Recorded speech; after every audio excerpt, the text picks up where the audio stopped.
from racial integration to the LGBT movement to, as a matter of fact, I think you started out with us with the attack on America a long time ago. And so again, this is another of your topics, and I think we're glad to have you here again with us this month, because you missed last month, and during that time a lot of folks asked about you. And so I want you to know that you're very, very popular here, as well as being popular on the internet.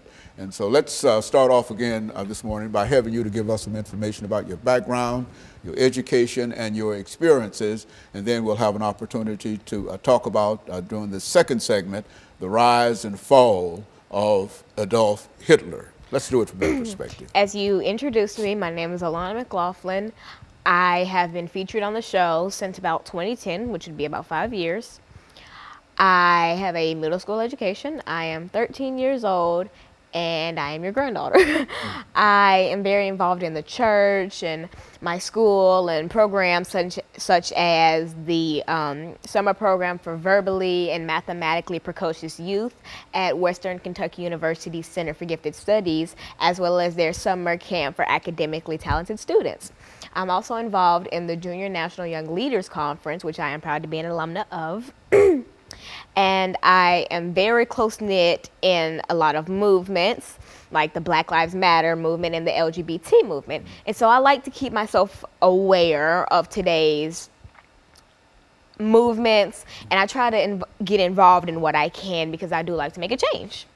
And so in a real sense, you've had quite a bit of experience here as well as elsewhere, dealing with a number of topics. But the topic today, I think, is somewhat intimidating in the sense that we often wonder what could an 11-year-old young lady, 13-year-old young lady, you started with us at 11, 13-year-old young lady bring to us dealing with the rise and fall of Adolf Hitler. Let's start it from that perspective, and during this first 6 minutes, then we'll pick up again after the first commercial break.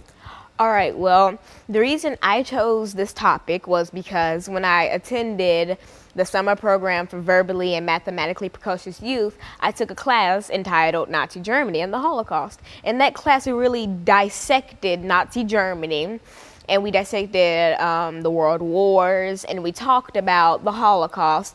But a big part of the Holocaust was, of course, Adolf Hitler. And so we really talked about his mindset and what would make someone so full of hatred. And it really sparked my curiosity, and I wanted to share the information that I received from camp with you. And so basically, Adolf Hitler, born Adolf Schicklgruber, was born to a small family in which he didn't have very much. And so for his childhood, he lived the average life of anybody in that day. I mean, he wasn't very poor, yet wasn't very rich, and he was normal.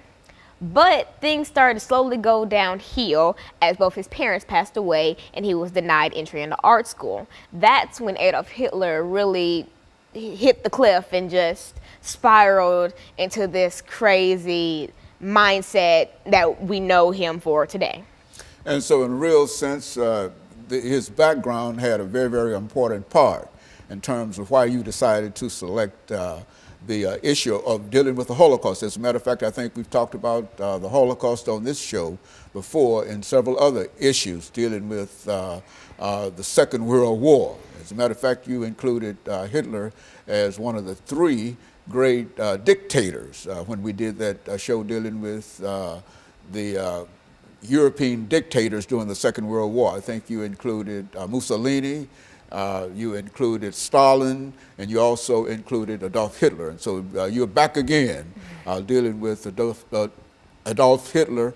And I think that when we come back during the second segment, we've got about 30 seconds before we end this period. When we come back during the second segment, we'll have you to start off talking about the rise and fall of Adolf Hitler. And of course, we'll be back with our audience following this very, very short commercial break.